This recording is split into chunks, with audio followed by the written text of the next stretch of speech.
दोस्तों south America में 13 ममालिक हैं। इसमें से जो सबसे बड़ा जो मुल्क है वो ब्राज़ील है। दोस्तों अगर ब्राज़ील की बात की जाए तो ब्राज़ील पाकिस्तान से कई गुना बड़ा मुल्क है। दोस्तों रकबे के हिसाब से ये दुनिया का 5वां बड़ा मुल्क है। दोस्तों इसका दारुल हुकूमत ब्राज़ीलिया है और इसका सबसे मशहूर शहर साओ पालो है। ये साउथ अमेरिका में वाहिद मुल्क है जिसकी कौमी ज़बान पुर्तगाली है। इसके अलावा साउथ अमेरिका के दूसरे ममालिक में जो ज़बान बोली जाती है इसमें दूसरे नंबर पर स्पेनिश बोली जाती है। दुनिया में सबसे ज़्यादा काफ़ी ये पैदा करने वाला मुल्क है। इसके ज़राअत के शोबे में एक बड़ा नाम है। गन्ने की काश्त हो गई, सोयाबीन हो गया, लेमन, काटन, पाइनएप्पल, केले और इसके अलावा ये किन्नू माल्टों की काश्त में ये सरगोदे को भी पीछे छोड़ गए हैं। दोस्तों ब्राज़ील का एक दरख्त है, उसकी आपको मैं थोड़ी डिटेल बताता हूँ।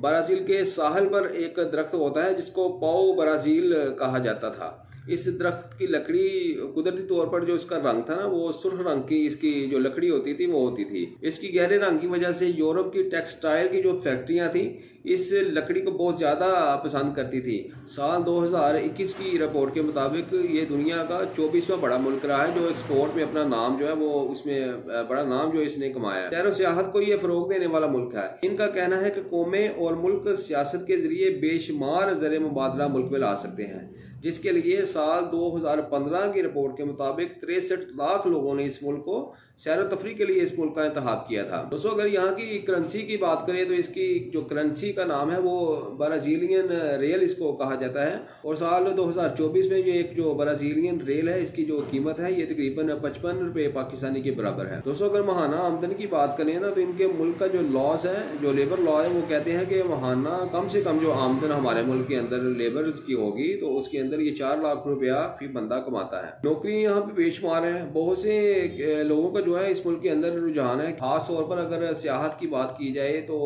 तमाम दुनिया से यहाँ लोग सियाहत के लिए जाते हैं तो नौकरियाँ जो हैं वो जॉब्स वगैरह निकलती रहती हैं। जॉब्स के अंदर इंटरनेशनल जो जॉब्स हैं उनकी बात करें, Brazilian ministry of labour and employment का एक इनका जो अदारा है। अगर आप वर्क परमिट लेना चाह रहे हैं या अपने आप को वहाँ पे जॉब के लिए पेश करना चाह रहे हैं, आप ये समझते हैं कि आप एक हुनरमंद इंसान हैं या आप नॉन स्किल्ड हैं लेकिन आप मुल्क से निकलना चाह रहे हैं, तो आप अपनी जो तमाम तरह डिटेल होगी वो इस जो इनकी मिनिस्ट्री है वहाँ पे आप अपनी जमा करवाएंगे और उनको ये बताएंगे कि आप क्यों पाकिस्तान से यहाँ आके जॉब करना चाह रहे हैं और क्या आपके पास जो स्किल्स हैं जिसके तहत आप जो है ना अपने आप को सर्व करना चाहते हैं। ब्राज़ील की अगर अवलिन जो तरजीहात है जो जॉब्स ये ऑफर करते हैं उसमें आपको कुछ ये बता देते हैं कि कौन सी इनकी जो है ना कैटेगरी है। इनमें आ जाता है सबसे पहले सॉफ्टवेयर इंजीनियर अगर आप हैं तो आपके लिए काफ़ी जो है वो रस्से हमवार हैं। उसके बाद आप अगर इंडस्ट्रियल मैकेनिक हैं, मैकेनिकल जो आपको काम है वो आपको पता है किस तरह आपने जो ना मशीनरी के पुर्जाजात हैं उनको आपने खोलना है और किस तरह आपने इनकी दोबारा जो है ना वो समरिंग वगैरह करनी है, तब भी आपके लिए बेशुमार कामयाबी हैं। आप ट्रक ड्राइवर हैं या आप उसके बाद आ जाता है मेडिकल फील्ड के अंदर आ जाते हैं, आप नर्सिंग का काम करते हैं, आपने नर्सिंग का कोई डिप्लोमा ले रखा है और उसके बाद ये हो जाता है कि आप फार्मासिस्ट हैं, आप किसी फार्मासिस्ट कंपनी के अंदर आपने जॉब्स वगैरह की हुई हैं तो भी आप अपने आप को वर्क परमिट के लिए अप्लाई कर सकते हैं। दोस्तों अगर ख़वातीन की तादाद के बारे में बात करें तो ब्राज़ील के अंदर जो मर्दों की तादाद है ख़वातीन से बहुत ज़्यादा है। तो इस वजह से ये है कि ये इनकी काफ़ी इस चीज़ के अंदर कोशिश रहती है कि हमें एक ज़िंदगी का एक अच्छा हमसफ़र मिल जाए। तो इसलिए आपको शादी अगर आप करना चाह रहे हैं या इस तरह की आप अपॉर्चुनिटी चाह रहे हैं कि आपका जो है मुस्तकबिल इन फ्यूचर जो है ना वो आपका सिक्योर हो जाए, तो भी आपके लिए जो है ना वो रस्ते काफ़ी खुले हैं। वीज़ा की इनकी जो कैटेगरी है इसके अंदर आ जाता है, ये स्टडी वीज़ा आ जाता है, टूरिस्ट वीज़ा आ जाता है, बिजनेस वीज़ा आ जाता है या मेडिकल वीज़ा भी आ जाता है। इसके अंदर आप अप्लाई कर सकते हैं। स्टडी वीज़ा की अगर बात करें, अगर आपने पुर्तगीज ज़बान जो है वो सीखनी है या आपने अगर हायर एजुकेशन के लिए इस मुल्क के अंदर जाना है तो भी आप अप्लाई कर सकते हैं। मुख्तलिफ़ किस्म की यूनिवर्सिटी हैं आपको दावत देती हैं, आप उनकी प्रॉस्पेक्ट्स वगैरह देख सकते हैं जो आपको मुनासिब उनकी फीसिस वगैरह लगे, या आप कह रहे हैं कि मैंने 1 साल के लिए अपना लैंग्वेज का जो है वो कोर्स करने जाना है पुर्तगीज़ के अंदर, तो अब भी आप जो है ना वो इस मुल्क के लिए किसी भी यूनिवर्सिटी में अप्लाई कर सकते हैं बड़ी आसानी के साथ। कुछ इनकी रिक्वायरमेंट्स होती हैं वो आप इनकी पूरी कर लेते हैं और उसके बाद आपको ये स्टडी वीज़ा भी जो है ना वो मिल जाता है। उसके बाद इसकी जो दूसरी कैटेगरी आ जाती है टूरिस्ट वीज़ा। टूरिस्ट वीज़ा के लिए ये होता है कि इसकी कुछ रिक्वायरमेंट हैं, आपने वो अपनी रिक्वायरमेंट से पहले पूरी करनी है, तभी आप इसका टूरिस्ट वीज़ा अप्लाई करें तो सबसे ज़्यादा बेहतर होगा। इसके अंदर ये आ जाता है, आपके पास बैंक स्टेटमेंट्स होनी चाहिए, एफआरसी जो आपके पास होगा वो बाकायदा जो होगा वो अटेस्टेड आपके पास होना चाहिए। फिर उसके बाद आपके पास 2 साल की कम से कम टैक्स रिटर्न्स वगैरह जो होंगी वो आप अपनी इनको अपने डॉक्यूमेंट्स के साथ सबमिट करेंगे। और इसके अलावा आपको पुलिस सर्टिफिकेट जो होगा वो आपको अपना देना होगा कि आप क्रिमिनल आपका कोई ऐसा मामला नहीं है, आप कोई क्रिमिनल बंदे नहीं है, कोई वांटेड नहीं है। और उसके बाद आपने अपनी बर्थ सर्टिफिकेट जो है वो आपने देना है। और ये जो आपका टूरिस्ट वीज़ा की बात करूं तो आपकी ये जो फ़ीस इसकी आप जमा करवाएंगे, ये तकरीबन पाकिस्तानी को 24,000 के अराउंड इसकी फ़ीस बनती है। ये आपने अपनी फ़ीस जो होगी अपनी वीज़ा फ़ाइल के साथ जमा करवानी है और आपने ये अपनी मुकम्मल जो है वो फ़ाइल तैयार करनी है। और इसको इस्लामाबाद में भी आप जो इनकी एम्बेसी है वहाँ पर जमा करवा सकते हैं। और उसके बाद अगर आपका तल्लक कराची से है या पेशावर से है तो वहाँ भी इनकी कॉन्सुलेट है, वहाँ भी आप अपनी जो वीज़ा रिक्वेस्ट है वो जमा करवा सकते हैं। इसके अलावा इनके ड्रॉप बॉक्स हैं, ड्रॉप बॉक्स में जाके भी आप अपनी जो वीज़ा फ़ाइल है वो भी उनके ज़रिए उनसे आप असिस्ट करवा सकते हैं, वो भी आपकी जो फ़ाइल है वो सबमिट कर देंगे।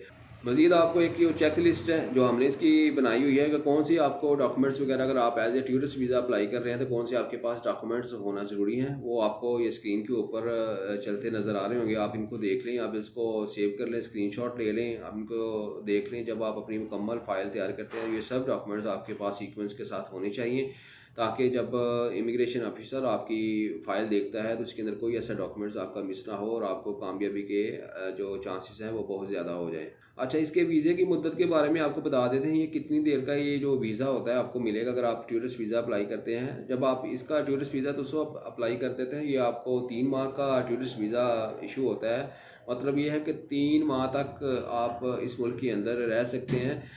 टूरिस्ट वीज़ा का मतलब वैसे ये होता है, आपको बता दूं कि आप वहाँ पे काम ना करें, ये सैर व तफरीह के लिए ये वीज़ा होता है। लेकिन अगर आपको कोई ऐसी अपॉर्चुनिटीज़ वगैरह मिलती हैं कि आप अपने आप को ये समझते हैं कि आप हुनरमंद इंसान हैं और आप अपनी एप्लीकेशन वगैरह जो है वहाँ सबमिट कर देते हैं और उसके बाद आप बाकायदा तौर पर वर्क परमिट हासिल करने में कामयाब हासिल हो जाते हैं, तो आप यकीनी तौर पर ये जो आपके पास चांस है इसको आपको अवेल ज़रूर करना चाहिए।